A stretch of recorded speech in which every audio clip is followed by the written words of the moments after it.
Is the DJI Action 5 Pro enough? The problem with the V1, the stabilization is horrible. Why would you claim something to be a vlogging creator camera and make the stabilization horrible? Aperture of the lens is less than the ZV1, so they're kind of comparable.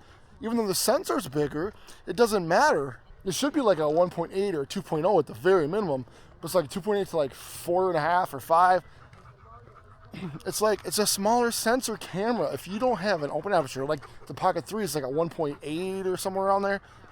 If you don't have that, you're gonna run into problems, you know? And look at the Action 5. If you're just doing vlogging, why is this not good enough? I mean, you tell me. Is this good enough for, I mean, I'm not saying it'll do everything for you, but if you're gonna get a studio camera, then you get a ZV-E10, you know, real cheap, put a nice lens on that, and you're good to go, you know, for less the price of a PowerShot V1, which I really wanted to get the V1. I was like, yeah, I'm looking forward to that. But no, because the aperture is too slow, and the stabilization is absolutely horrendous. And if I'm going to use it, you know, in a talking head type fashion, sorry about the wind, hopefully it's not too bad, but if I'm using a talking head, I can just use a regular full frame or APS-C camera then, right? So, which would look way better because you can get a lens, a 1.4 lens or a 1.8 lens. And in the studio, you need less light, it'll look better. So, that is not the camera for me. Even though I was interested, I can't. There's no justification for it. With a slow aperture, bad stabilization, and I don't need another talking head camera. I can use the Action 5 Pro for this. And you can get it for $349. And I'm using the internal storage. You don't have to buy a video or SD card for it. I mean, you do if you want to put more video on it. But I'm saying it's like a cheap $15, $20 SD card. But even so, this thing's right out of the box. You can take it out of the box, you know, just get it set up real quick, and then it's ready to go. You don't even need an SD card. Everything's ready to rock. Charge this thing up in like 20 minutes, all the way up. It's crazy. Is it a perfect camera? No. But is the PowerShot V1? No. For 3 times the price? I just can't justify it. So, I'm on the search. I'm waiting for the next one to come out and seeing what that's about. But those are my thoughts on the V1. Would it be fun to play with? Yeah, probably. But I know ultimately I'd be disappointed because I'm not going to vlog with it. It's not stable enough.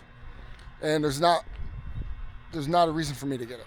So let me know your thoughts on the V1. What do you think about it? Yeah, it's got a fan, which is one great thing on it. But it's really almost the point of not being as pocketable. Like if you can get a ZV1 or ZV1 2 for last used, save yourself $300 or $400 and get one of those. Yeah, it's one sensor, but you get a faster aperture, you know, and the autofocus is going to be top notch. I don't know. I mean, what do you guys think? Which would you choose? The ZV1, the ZV2, an action cam like this, Action 5 Pro maybe? I mean, because you're talking vlogging, guys, right? Or if you got the Pocket 3, right? So if you got the Action 5 and the Pocket 3, that's why I have these two. Like, if it's decent light out, you can use this. If I drop it, it's like kind of gloomy a little bit. If it rains, I'm fine. It can rain on this. No problem. Rain all you want. It's waterproof. So, and if it's another, different day out, it's a little lower light, but it's beautiful out, I can take my Pocket 3, and even that looks good.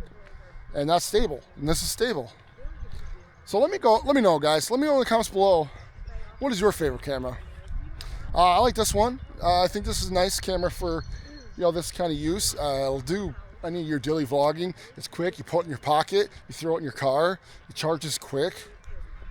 I mean, I used to be kind of a footage snob for vlogging, but vlogging doesn't matter because most people are watching on their tablets or phones anyway.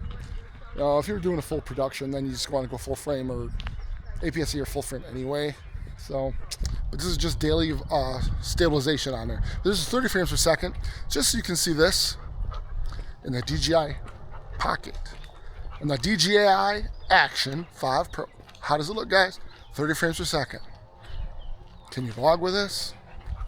I got the texture on -2. The other is noise reduction. I got that on -1. So we shall see, guys. We shall see. Super night mode, 4K 30 on the DJI Action 5 Pro. Just so you can see the super night mode. It's a little darker out here, so. But yeah, how's this look? Just checking it out. Seeing how we do. Super night mode, baby. Super night mode. Okay, this is super night mode now with high bit rate versus the last one was standard bit rate. So how does this look like on the Action 5 Pro? Let me know. 4K 60 mode here. Regular mode, not night mode, just 4K 60 mode. How does this look out here? I like that train. How we doing? 4K 60, guys, 4K 60.